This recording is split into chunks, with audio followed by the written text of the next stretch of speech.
Surveys show that most Bahamians consider protection of our marine environment to be a top national priority. More protection means more benefits for everyone, now and in the future.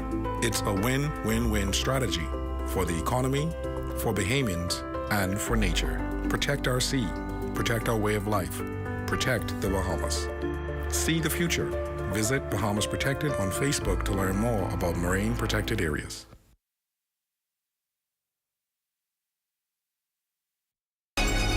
Your number one team in the North. Only the sun covers the Bahamas better. And that is going to do it for us here in the North. I'm Raven Davis. I'm Jay Philippe Raven. I'm loving the new hairstyle, by the way. Oh, my God. Thank you. Well, thank you so much for tuning in. Here's a live look at the Bahamas tonight. Next.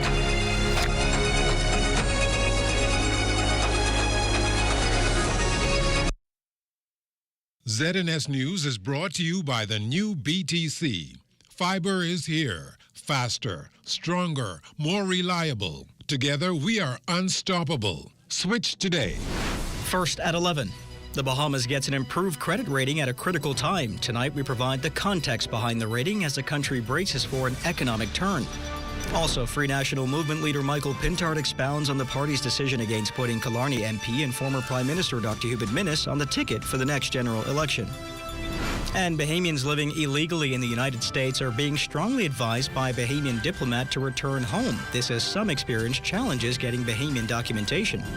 The Bahamas tonight at 11 starts now.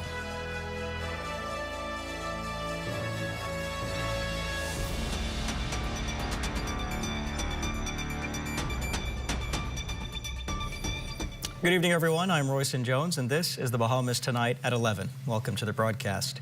We start with good economic news tonight as the Bahamas learns of an improved credit rating. Altavis Munnings leads us off tonight with these important takeaways in the Prime Minister's response. Good evening, Alto. Royston, it's just the kind of news the government welcomes. Credit rating agency Moody's has revised its outlook for the Bahamas from positive to stable, in the process affirming its B1 rating. The bank's foreign currency senior unsecured rating was also affirmed at AAA. Moody's citing in a statement that the change in outlook reflects the increased likelihood that fiscal consolidation will strengthen the Bahamas' credit profile over time. Behind the agency's confidence is the fact that the government has already implemented a substantial fiscal adjustment, as well as its commitment to maintain what it calls large primary surpluses. And that's all thanks to revenue-enhancing reforms, like enhancing tax compliance and additional revenue from the introduction of a 15% top-up tax on large multinational corporations operating here in the Bahamas. Now, Moody's is convinced this all augurs well for the Bahamas, and so much so that it's expressed confidence that the country's debt will continue to head south, sitting at below 70% of gross domestic product by 2028 from 76% in 2024. And of course, barring the absence for future shocks. Now, if sustained, this improvement in fiscal position will in turn lower gross financing needs, which in the Bahamas are very high, and ease liquidity risks. Well, late this evening, Prime Minister the Honorable Philip Davis boasts in a statement that for the first time in almost 20 years, an international credit ratings agency has given the Bahamas a positive outlook on the country's sovereign credit rating, signaling growing global confidence in the direction of the country's economy. The Prime Minister touted how Moody's has acknowledged that government's fiscal plan is working, debt is falling, the economy is growing, and the country is on track to reduce debt to GDP ratio below 70% by 2028. The Prime Minister says the credit rating agency has also taken note of the return to a budget surplus and structural reforms to strengthen revenue and control spending. Prime Minister Davis contends this new rating tells the world that the Bahamas is regaining its financial footing and that the work the government is doing is credible and impactful. Royston, back to you. Thank you, Alto. The opposition Free National Movement's decision not to run its current member of parliament in the Killarney constituency for the upcoming general election still topping national news. Tonight, several Killarney constituents weighed in on the matter with our Lloyd Allen. A major announcement coming in from leaders of the Free National Movement over the weekend not to support the nomination of current Member of Parliament for Killarney, the Honourable Hubert Minnis. Do you think it was right? Not getting a nomination, I think that was injustice to him because he's an excellent MP. After he tried to compete with him, I think that would cause the issue right now. I think that he should receive the nomination because he saved many, many lives during the COVID. If you already had a position 2, 3, 4, 5 times, then you already had your amount of turns. So at the end of the day, nothing's wrong with it. It's called politics.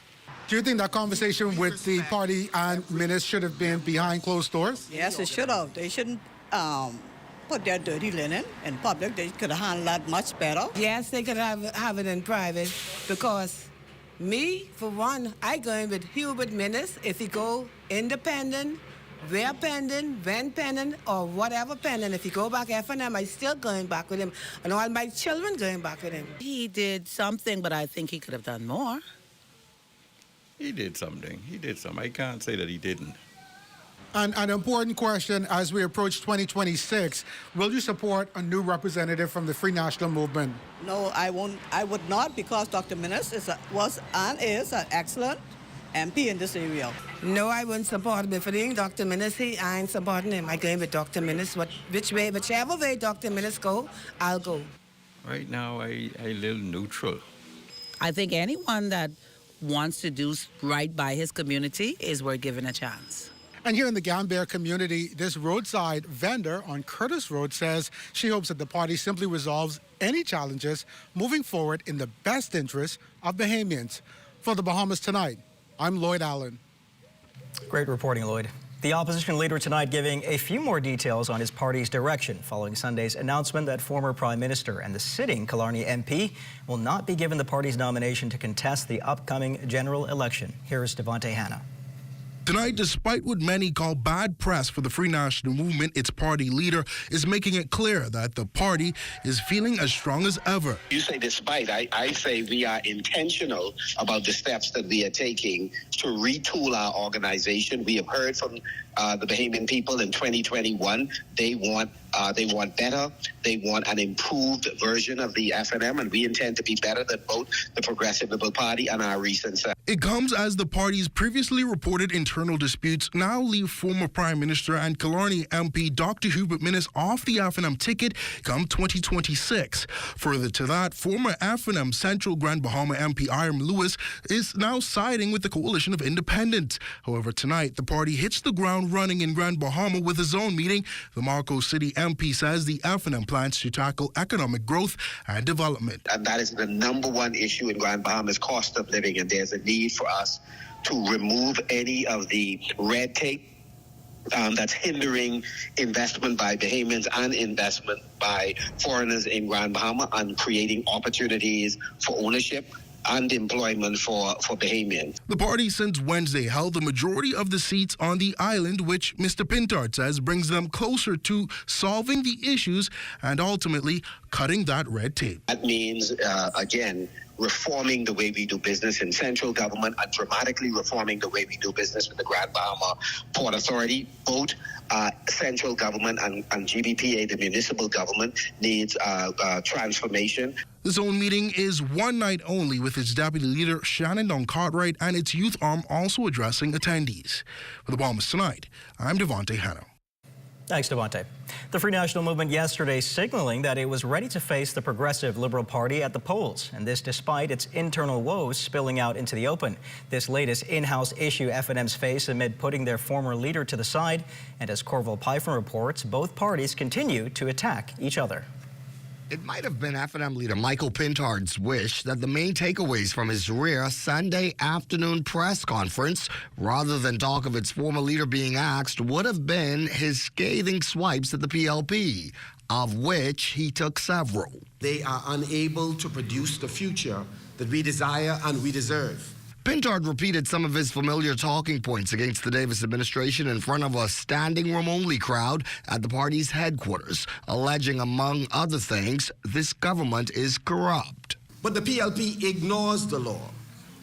You know and I know there's one law for them and it's another law for everyone else. He also hammered the administration over what he considers its improper awarding of contracts.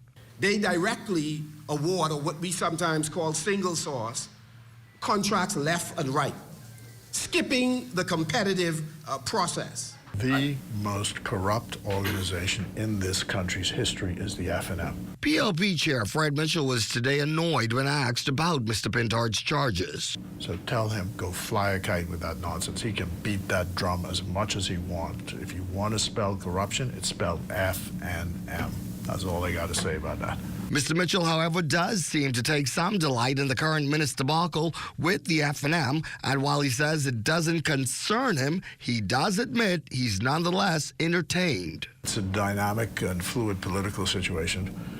From our point of view, we again are sideshow to this. I mean, it's just entertainment as far as we can tell. And we encourage them to keep breaking up the dollhouse. Good for them. You know, couldn't have happened to a finer bunch. For the Bahamas Tonight, I'm Corvell Pyfrom. Still to come, the Foreign Affairs Minister addresses passport challenges. You're watching the Bahamas Tonight at 11. More news in just a moment. If you listen closely, you can hear the heartbeat of a nation. That unique sound of a great country, pounding with colorful history, a rich culture, and unwavering ambition. When you look around, you recognize its pulse, the people who love to celebrate, who identify with triumph, a people who know how to be our brother's keeper. Commonwealth Bank, built by Bahamians, here for Bahamians, Bahamians helping Bahamians. Hello everyone, this is Tony Williams back with a special promotion from BahamasAir.com and GoGo Florida. The $100 deposit is back, but it's only on your debit card. So whether you're renting that sedan, SUV, or spacious minivan for group or family trips, keep your cash in your pocket. Only Dollar Thrifty is making it convenient for you. Your $100 deposit held on your debit card. Available at Miami, Fort Lauderdale, Palm Beach, and Orlando. Book now and save big all summer long. This portion of the news is brought to you by Bahamas Striping Group of Companies, where safety is first. The Bahamas Consul General in Miami, Kurt Collingsworth, is encouraging Bahamians living illegally in the United States to make the necessary arrangements to return home. It's either that or risk being apprehended by U.S. authorities. And this as White House officials have declared that all undocumented immigrants are considered criminals. Hollingsworth is also urging those who this applies to ensure that all documents related to their current U.S. status are current and to keep thorough records of their immigration status. The Consul General's advice following U.S. Immigration and Customs Enforcement releasing a report last November indicating that there were 426 undocumented Bahamians living in the U.S. Now, as for how many of them have reached out to the Consul General's office, we don't have any record of anyone seeking assistance with respect to their state. We have had individuals who have called in to just basically renew passports and that sort of stuff. You know, the normal daily protocol service or consular service that we have to offer. Outside of that, we haven't had any extreme cases. And I think, too, people are hesitant to reach out to. Hollingsworth goes on to note that many illegal immigrants living in the U.S. are seriously concerned about being deported. Anxiety here in the United States right now is unbelievable. It's very, very stressful to a lot of people. And that's why it's important for Bahamians to take the necessary step to ensure that all their documents are straight.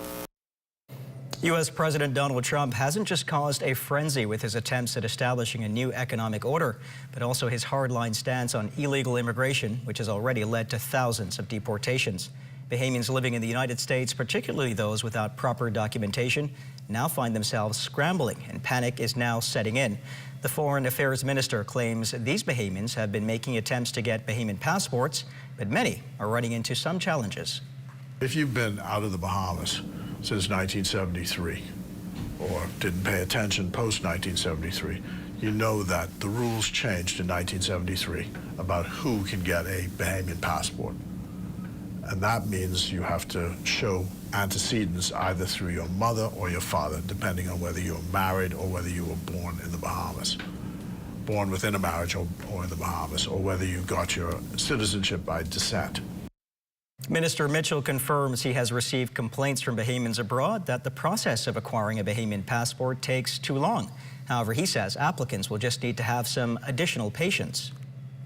We're very particular about making sure that only Bahamians, as defined in law, get the passports.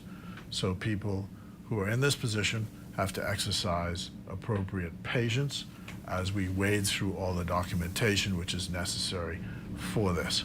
So that's the only issue which I've seen. Amid much fanfare, the Davis administration last September signed a $55 million loan agreement with the Saudi Fund for Development for the refurbishment of the North Eleuthera Airport.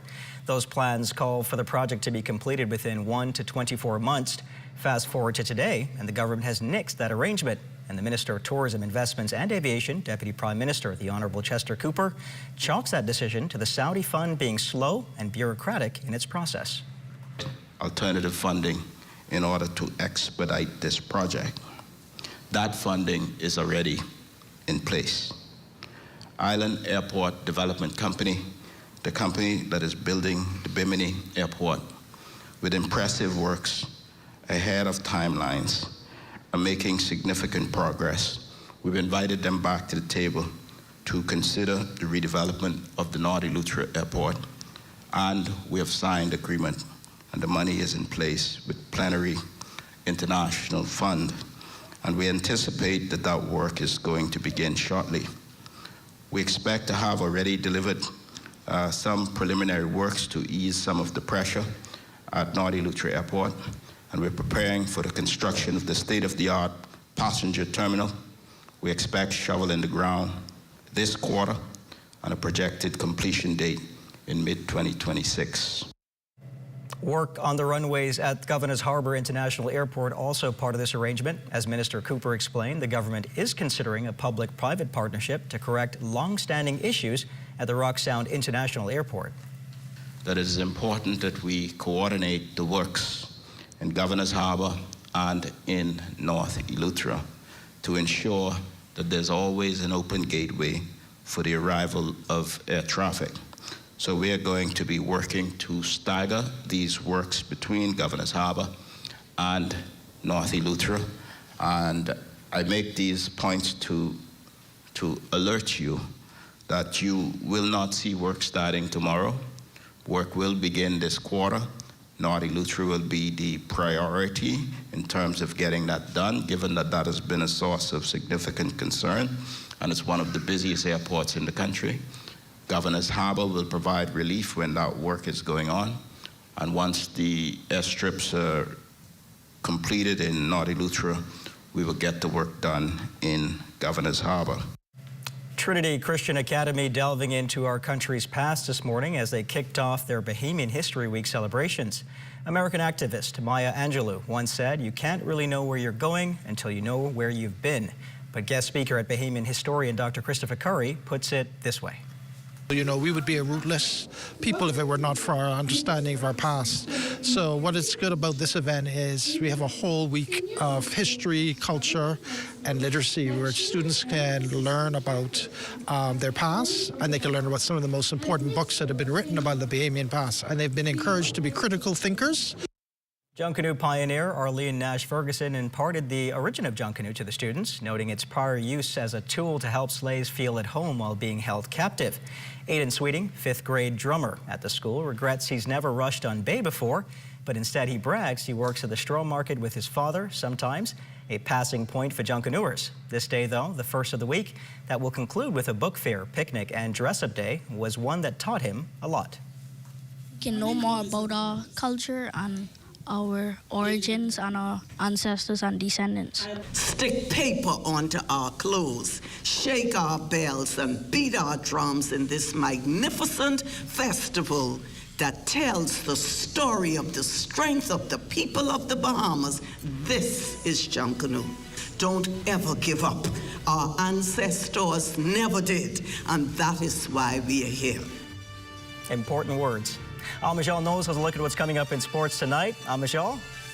Day 3 of the B3A Carifta Trials wrapping up on Sunday night. Details of that story and more coming up in sports.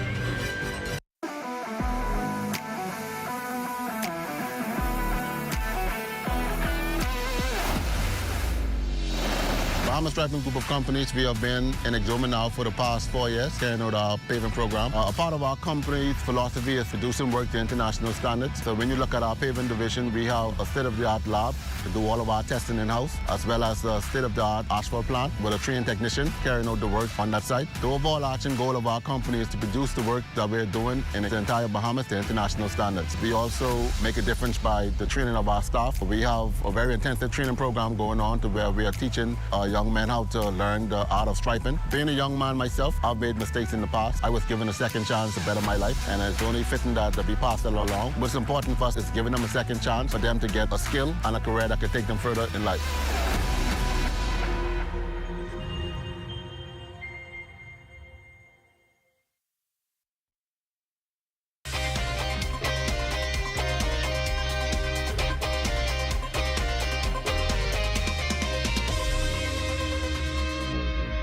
Welcome to your Monday evening sports check, everyone. I'm Amajal Knowles, topping sports. Day 3 of the B3A's Carifta Trials wrapping up on a Sunday night at the old Thomas A. Robinson Stadium, and things certainly finished with fireworks as dozens of athletes trying to secure their spot on Team Bahamas as they head into Trinidad Easter weekend for the 2025 Carifta Track and Field Games. Let's take a look at the highlights. The Splice and Connect B3A's Carifta Trials wrapping up Sunday evening as it was the last call for dozens of athletes as they tried to secure their spot on this year's Carifta team. To the girls under 20, 800 meters after a grueling race, Akari Roberts would emerge victorious, running past the Carifta qualifying standard and winning this one in 2 minutes, 15 seconds.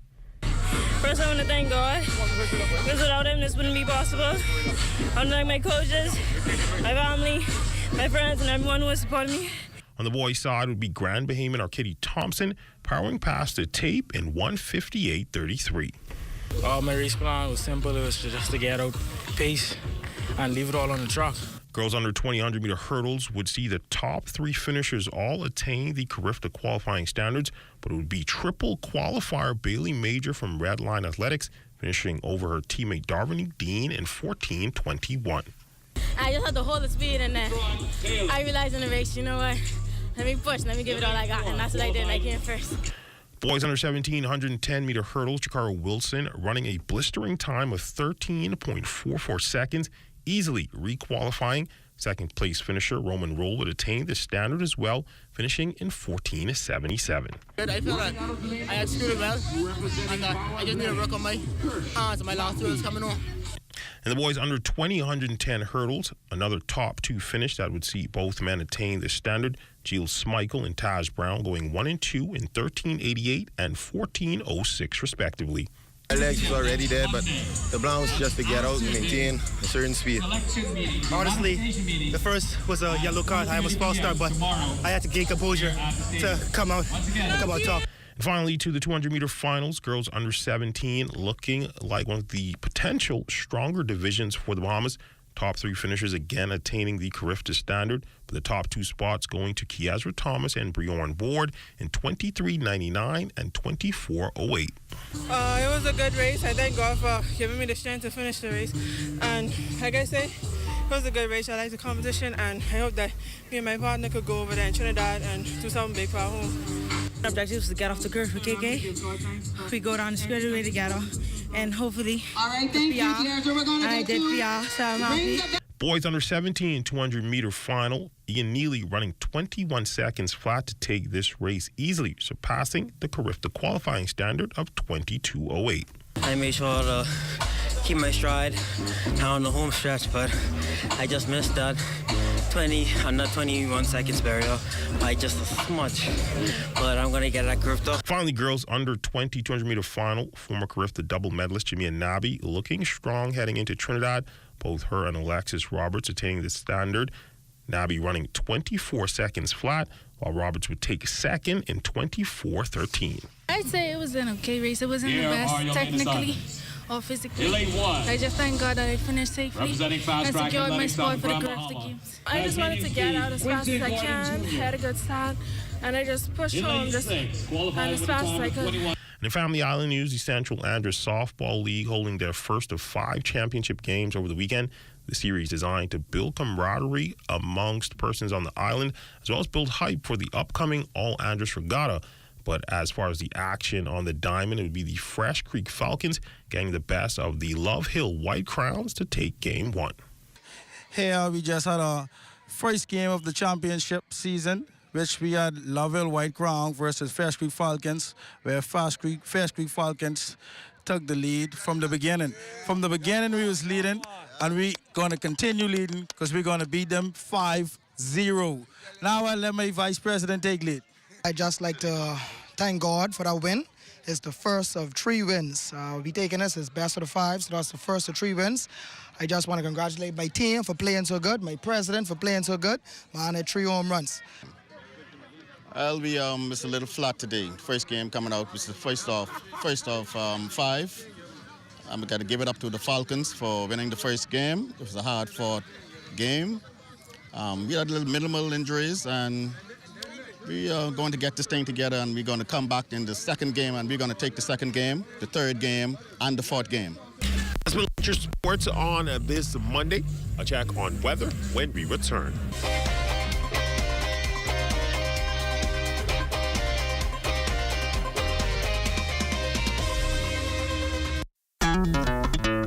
Throughout our lifetime, we must all make decisions. No matter how we choose, the right one just needs to be made. Like having J.S. Johnson Insurance Agents and Brokers as your insurance partner. We've been serving the Bahamas for over 100 years. Whether you need home, motor, marine, or commercial insurance, make the right decision. Call 397-2100 or visit jsjohnson.com. JS Johnson Insurance. Peace of mind.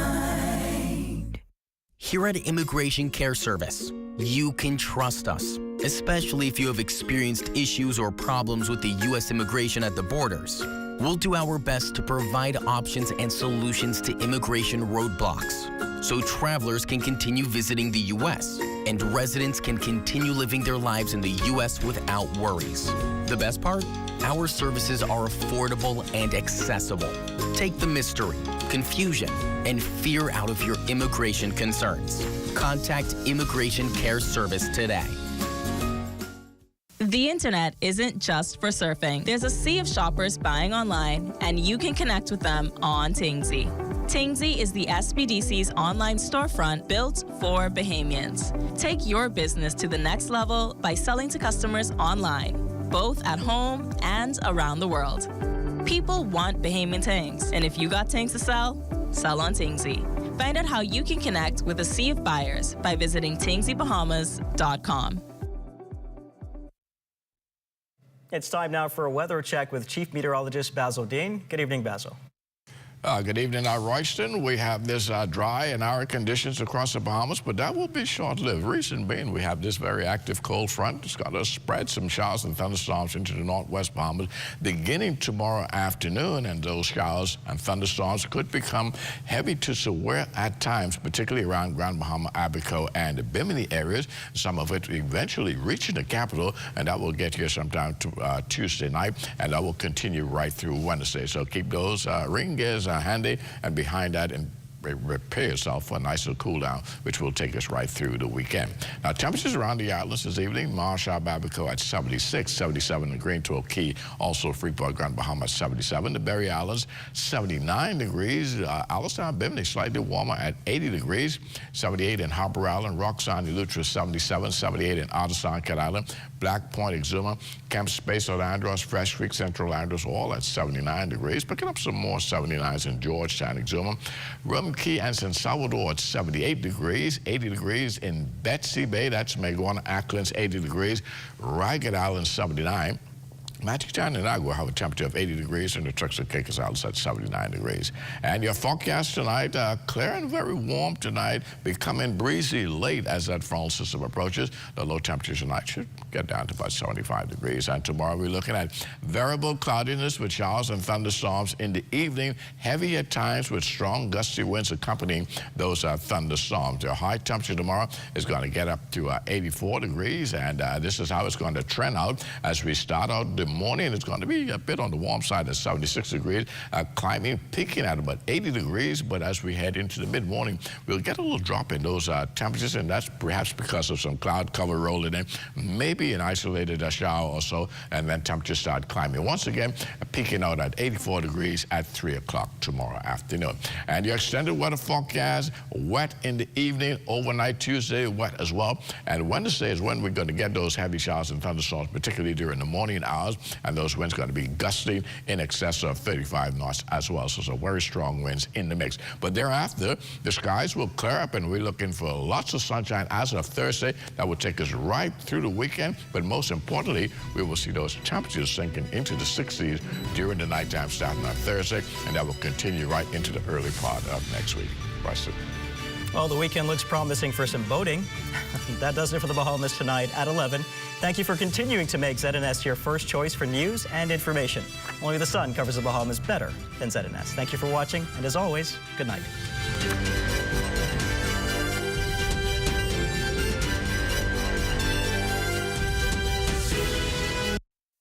At the Broadcasting Corporation of the Bahamas, I'm Clint Watson, and this is ZNS.